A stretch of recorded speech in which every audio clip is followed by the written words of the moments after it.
Hello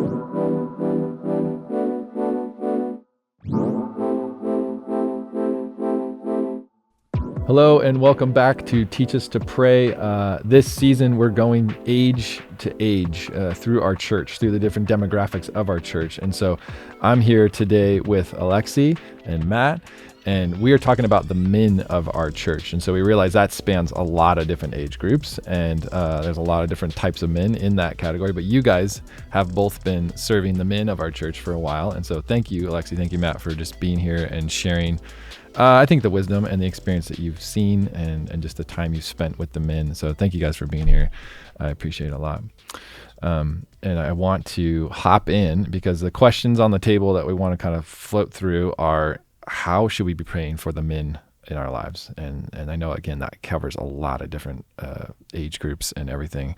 And then two, how should they be praying and how should they be growing in their prayer life? Is there ways we can encourage and come alongside them and give them ideas of how they should be praying and how much prayer is an important part of our life? And if they didn't know that, we want to let them know. So those are some of the questions on the table for today. And, let's just start with the first one. How should we be praying for the men of our church? That's a big one. And there's probably different categories and groups of people that we need to think of or be mindful of. So fire away, whoever wants to. The first one's always the fun one. Yeah. Well, that's you then. Go ahead, Matt. No, I'm not saying I don't need to add the fun, the fun to the first question. Well, yeah, I mean, I think you definitely touched on it. There's so many different levels or different categories that men fall into. And the one, as you just brought it up, I think not necessarily the category, but I think the thing that we're all feeling as men is what's our role? What are we supposed to be? How are we supposed to live? How are we supposed to lead? How are we supposed to follow? How do we allow our faith to be what dictates our actions? How does the scripture speak into our movement, our speech, our everything? And then when we're a subordinate at work, how do we then become a leader in our home? How do we navigate? And then throw in the I think just the sexual temptation, the political unrest. I mean, throw in just being a part of this world and this culture, in today's day and age. And where do we go? What do we do? Let's crack into some of those because they got large. Yeah, we just want to be praying for men that have to wrestle with all those things, right? That's just part of being a human, I think. But Alexi, how do you see right now, at least in our culture and in the time you've had over helping with the men, what are some things you see that we need to be praying for? Well, I think the number one thing is that men do realize that they are leaders in their homes and of themselves, first of all. Yeah. And the prayer would be to ask God to show the areas in their lives where they're lacking. Right.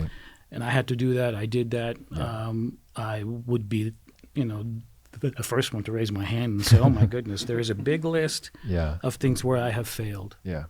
And God has made it clear to me in his love and his grace and compassion, said, son, you need to change. So that's when the radical change took place in me, and I started to, as much as I could, and I failed a lot of times doing that, but creating the relationship with him. Yeah. So that's a humbling experience, if I can insert my own thoughts on that really quick, because that it almost comes back to Lord, keep us humble. So that we can be sensitive to these changes that we need to make, or the ways that you want to do things, because I'm not following through in this. I'm not being aware of it. And it's funny that you mentioned that, because a few months back when I was in the morning, in the Word, and God made it clear. Yeah. It's humility and holiness. Wow. Two things, and I took that as a banner because those are two things I was lacking in. That's huge. And humility and holiness, I mean, in English, they both start with H, and that was easy to remember. Yeah. And I think it's something that could resonate in many men out there. I like that. Our culture has invaded our souls, our minds, and has claimed a real estate in our mind and say, hey, here's how you need to act as a Christian man. Yeah. The other way around is, okay, how do I influence the culture. Yeah. As a man. And the culture it's a big word, but what about the culture in my own family? Or how about I claim back the territory of my mind, or my soul, or my spirit, back that belongs to my God, not to this culture. I got to just share this psalm, because we were reading this psalm the other day, Psalm 24, and it says, who can ascend the mountain of the Lord? Who may stand in his holy place? The one who has clean hands and a pure heart, who has not appealed to what is false, like false idols, right? Who's not given worship to those. And he who has not sworn deceitfully. It's like, that's the holiness button. Sorry. That's what I was thinking of when you said that, like humility and holiness. And are we challenging men? Are we challenging ourselves to be those men of God that are standing up in that holy way, that can now ascend the mountain, can now be in his holy place, because we're doing it. Like, we're being those men that with clean hands and a pure heart, and not giving our lives to idols, in a way. And that, so I love that. That is what would that be huge in any man in our church to change their whole culture? Because that's where it all starts. Because we want to look at big things, the macro things, but they are so big. And we just lose confidence. We will lose faith, and you know what? I'm too small for that. Right. But and that's the prayer. Yeah. That the man would take inventory and allow God to show them exactly where they're lacking, and start there, because in His grace and His mercy, again, He picks us up where we are at the lowest. And that's the biblical principle too, is to be faithful in the small things. Yeah. Faithful in the small things. Amen. You had two H's. I have two I's. Ooh. Hi. Yeah, there we go. We have two I's too. No. I think for me it's intimacy and integrity. I think those two. I love that. Those two words, from a prayer standpoint, the intimacy side of things is exactly as you were saying. Hey, God, like, look into the innermost of me. I want you to see everything that I have to offer. And I think as men, we have the capacity to hide, what is shameful, to hide those temptations that we don't want anybody to know about. And so the prayer for that intimacy aspect of, what it looks like to be a man of faith is, Lord, show me. Bring men around me. I mean, you guys' H's and I's are really similar, because humility and intimacy go together, right? Yep. And then this idea of holiness and integrity. It's hi. I want them both. So. No, I mean, it really is. I think I tend to err more on the actionable side of my faith, and so that even living in integrity has to come from a place of holiness. Recognizing that God is for us, and if we're willing to show Him everything and to lay it all on the table and say, God, I know where I fall short, and I want you to help me in that growth. Yeah. The integrity then comes in action form. When faced with, what do I do in this situation? From reporting taxes to, using your blinker. Clean hands, it's all of pure those, heart, amen. Not worshiping idols. All those things. It really is. And so I think, just praying for opportunities for men to get together where those are the opportunities that are being presented are areas of growth. And I always said that the church is a place where we get to practice. Yeah. Where it's like, man, get some reps in. Let's come together. And I'm not a gym goer, but I want to practice what this looks like. And am I surrounded by a group of men or Christians where I can humbly come before them and say, hey guys, I messed up. I failed in this regard, even if it's my thought life, even if it's, it doesn't necessarily have to be, I fell into sin in this way, or really I'm being tempted in this way. Can you pray for me? And I think that's just an area of a man's life that is, I think we're challenged to just have it figured out, and to know how to maneuver and how to act, and always. And so it's giving that space to be vulnerable. And I like that, because in some ways we made the question even easier, because these H's and these I's. Like they span across no matter where you're at, absolutely. in whatever age of group you're in as a man. Like they span across all that. Those are things that we need to be aspiring towards at all times in our life, whether we're young and single, whether we're married or divorced or widowed, like wherever we're at on the age spectrum of being a man. Like those are things we should always be praying for. Like, God, I want to be intimate, and God, I want to be a man of integrity. I want to be holy. I want to be humble. Like, these are just prayers that I think, as men, we want to encourage other men. Like that's what we need to be fighting for. And so let's do that. Let's be praying for those things to happen for the men in our life. So women, if you're listening, please pray for those things, right? In our lives, that we would be those men. And men, pray for your sons, pray for the people, other guys in your life, that we would be those types of men. And so I think that's really cool. That spans the ages. And I think that's actually really helpful. And I want to encourage men that when we do that, and because I've experienced that, when you have not led for so long in your own family, and let's start there, and all of a sudden your heart is changed. You don't even have anything to show for. Sure. But your heart is changed, and it's leaning for God. He changes the atmosphere and the environment around you. And all of a sudden, your wife, your kids get on board with you. All of a sudden, they listen. All of a sudden, there's peace in the house. All of a sudden, there's all of this changing. And you look at it all and said, Lord, you're making it easier. Yes, son, because your heart is with me. Yeah. And I can help you in this. Yeah. And we disregard it because we think that it's all on us. All of this, I have to do it on my own. It's my own power. It's my own this and this. In fact, it's not. Yeah. It's all about Him. It's all about God. And He takes care of the environment. That's the main thing I think I want to stress out here. That's back to my Psalm 24 here. I'm sorry, but like, open it back up. I'm back. I closed it, but I'm back. Because that second half of that, after we recognize that we need to be these types of men, he says, and then he will receive blessing from the Lord. Amen. Like, and righteousness from God of his salvation. And such is the generation of those who inquire of him, who seek the face of God of Jacob. Praise God. Like that's, you just said it. Like I started doing it, and I just started, like God started doing it. Like he started working. It was a blessing. Even before I did anything, He looked into my heart and said, done. It was that simple. Yeah. That's so cool. It was not easy. It was simple. No, I get it. Yeah. But it's not easy to be humble. It's not easy to set aside and say, I'm going to be a man of holiness. I'm going to be dedicated to the things of God. So that's the not easy part, I guess. But submitting to God and being vulnerable in that way, that is, man, it's, as men, I pray that could be something we do better. And so that is probably, maybe that's where we conclude that how do we pray for men? Like that's it. Like that sounds really good. That's it. And then pivot from there to say, God, like, so how should these men be praying? It sounds similar. I think they should be praying for those types of things. But how can we encourage their prayer life? How can we encourage them to be men of prayer in that way? And are there practical things? Are there just ideas that we could put out there? Are there stories or examples that you guys have found that have been helpful?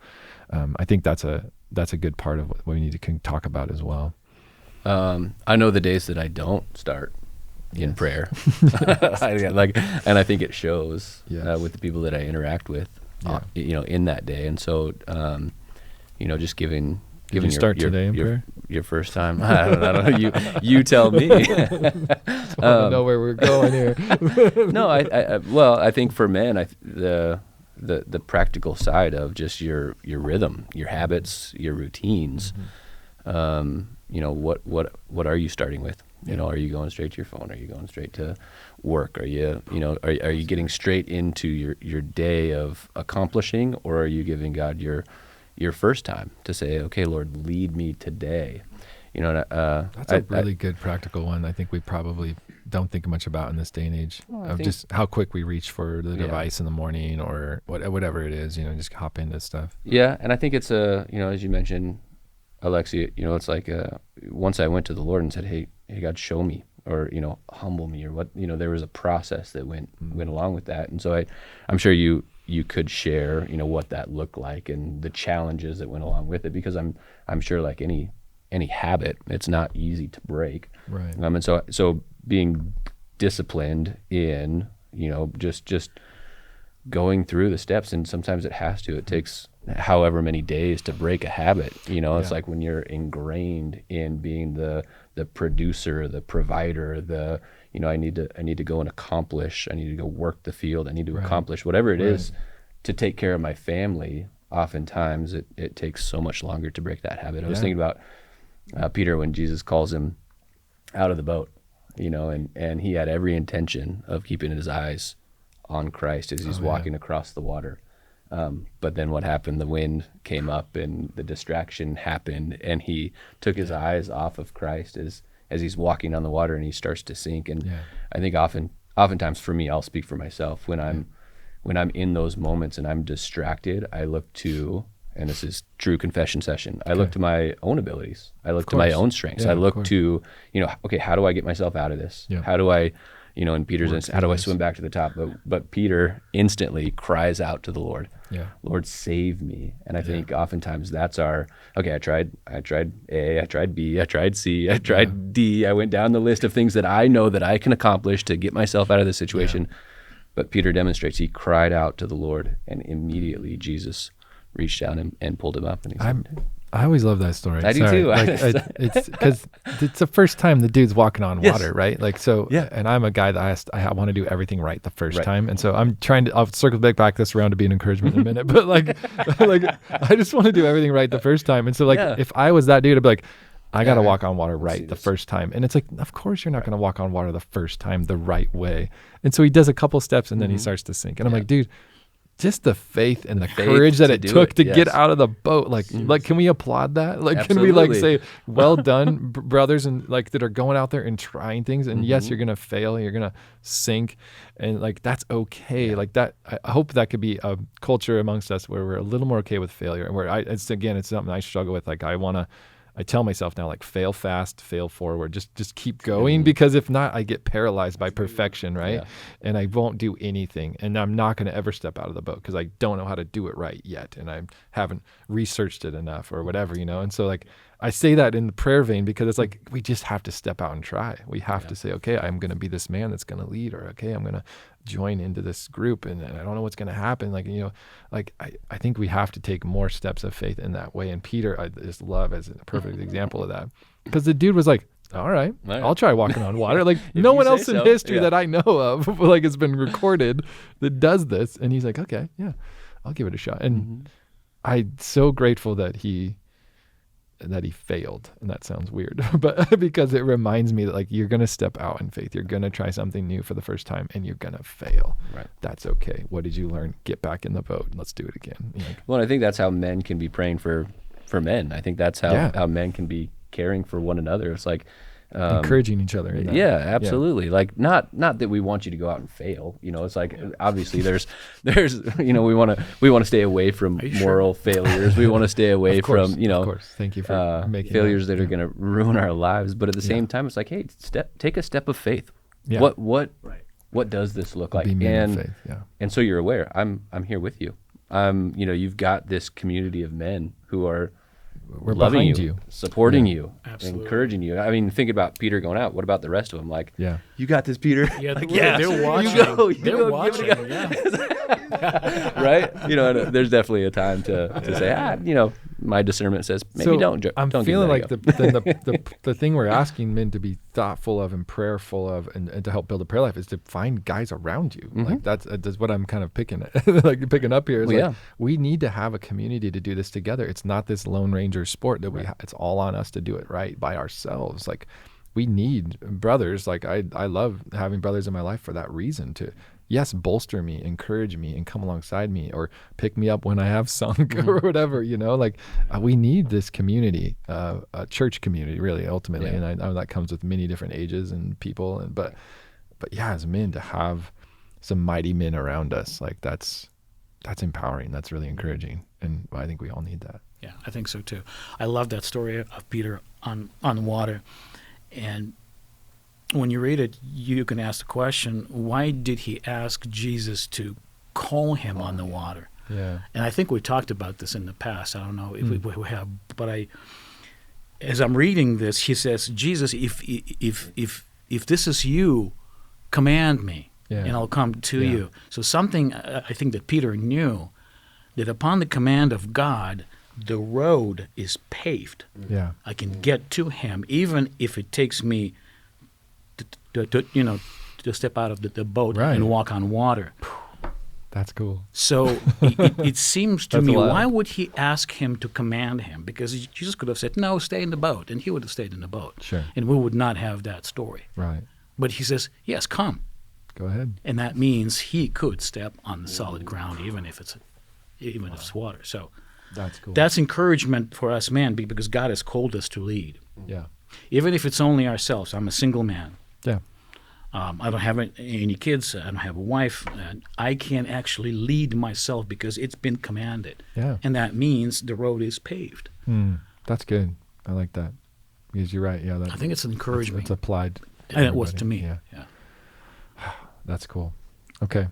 Any other things you guys thinking of just that would be helpful to encourage men as far as prayer life? Are there practical things? I know that we talked about rhythms. We talked about having a group around us, different events, different things going on. We always have that as a church, it's opportunities for people to go to. But I don't know. Are there any other things? Closing thoughts? Yeah, I think that what helped me is that I abandoned a notion that I need to be eloquent in my in talking to God. I have to have a certain type of a prayer or whatever it is. As you wake up in the morning, and the first thing, a lot of times, I wish I could say it's every morning. No, I fail a lot of times, unfortunately, but I do get back up because what I've learned, it was to open my eyes and say, Lord, just say Lord. Acknowledge him. You're acknowledging him by thanking him that you woke up. Yeah. And there's something in front of you. It's a brand new day, and it's going to be full of challenges probably, or victories or what have you. But at the same time, you're acknowledging him being the Lord of today. Yeah. And with that mindset, I think it is easier to conquer whatever it is we are to conquer. And I think it sets up a healthy rhythm just conversationally with God throughout the day. We hear all the time, pray without ceasing. And I know something for me that's been helpful is to invite God to things along the day, and I want to do that better. But like the beginning morning, I'm just saying, good morning, Lord, here I am. Would you orchestrate my day? Would you organize my thoughts? Would you help me with my to-do lists? And then get up and go brush your teeth or whatever you do, but like, that just those little things I think help me at least to say, God, I'm going on a run today. Would you come with me and just point out things while I run, or God, I'm going to the grocery store real quick. Would you open up an opportunity for me to just love somebody? Like, there's those little things, because I think we think it has to be all this official, like, okay, 30 minutes, I'm going to read and then I'm going to pray and I have to say just the right words and there's times and places for those, but like the little things, like you were talking about, it's the small things that if we just start, I think helps set that ball in motion in a healthy way, that we're just thinking about God for the rest of the day, or talking to him, or enjoying the day with him, like delighting in the fact we get to live with the God of the universe. Isn't that cool? And a lot of times if I remember, because I don't when I'm into myself, right? Yeah. But I talk with my children, with my wife, and oftentimes I would ask God, what do you want me to say? How do you want me to take care of them? Yeah. And he does. And he tells me, don't say anything, or say this, or say that, or give him a hug, or give him a kiss, or do this, or do that. Because when he says something to do, it is a completely outside of the pattern of my behavior that they have learned so well. Sure. Or dad is going to be so upset if he finds out so and so and so. So you're more sensitive then to this And situation. when I ask God, he says, well, this is how you've done this. Do it differently. Instead of telling them what they've done wrong, what about you just hugging them and say, you love them? Yeah. That's going to rock their world and yours. Who are you? That's I love that. That's going to be the response. But that's the spiritual fatherhood and husbandhood, as I learned, way back in the day, but I never applied. Yeah. Wow. So. Thank you. Thanks for sharing that. Matt, any closing thoughts from you? I think just the recognition of God with us, the recognition. I think that's what the that's what the morning prayer that you were just, kind of speaking of is really important to do, because then it dictates the way that we navigate the whole rest of our day. I mean, every situation we have a choice to look at it as a burden or a blessing, and it's like oftentimes we go, man, this is good, that must be a blessing. But sometimes the burdens can be a blessing based on our perspective and the recognition of God in it with us. And then, just changing even the way that people confide in us. I think the side of, prayer that we haven't talked about really is how are men praying for men and receiving, hey, the confession, hey, I'm going through this. And it was like, okay, just the same way we interact with our wives, our kids, our close family, it really can be done in the lives of men as we grow in community and as they come and say, hey, I'm navigating through whatever this looks like. Okay, Lord, lead me in this. How do I, is this a time of correction and to put them in a place where they need to deal with, or do I give this man a hug and say, you know what, I'm here with you, and I think that's the choice that we get to make by giving God our everything first, to say, Lord, how is every interaction that I have today honestly a blessing because you've placed me in it, and so how do I show you in and through everything I'm doing? And and then I think really finally just the prayer for men to be mature in their faith. I think as a church we have an opportunity to help men recognize that, man, it's time to get off the milk. Well, and earlier you pointed me to 1 Corinthians 11:1, which, I mean, that's a challenge. I'll read it. So if you're not familiar with this challenge, man, but it says, imitate me as I also imitate Christ. Like, that is the ultimate goal, is that we're imitating Christ. And so are there other men in our lives that we can partner up with, come alongside, come underneath, that are imitating Christ? And like, let's head that way, and that's a challenge. But I know that's poignant for you guys in this season, this verse specifically, and I think that's poignant for all of us all the time as believers. But how are we imitating Christ? How are we being challenged to live like Him? And are we putting people in our path that help that process? So who we surround ourselves around is I guess what I'm thinking of, is really important. And so I agree. And the phrase I love to always say is that God is not looking for perfect men, but for men who want to be perfected. And that is, if we find those men that are eager to change, because with that change comes change. I mean, we can change our church, our state, our country, our culture, world. Amen. Thank you guys, both of you, for the ways that you serve the men of our church, and you've cared for them so well over the years. I really do appreciate that. As being a man, I get to see the fruit of that sometimes, of the different guys in our church, and so that is a blessing. So thank you guys for doing that. Thank you guys for tuning in. Hopefully your prayer life is continue to be encouraged as we just walk through this and we look to the Lord, say, teach us to pray, help us to pray, and put some experts in the room to talk about it. So thank you guys for joining us, and we'll see you soon. See you soon.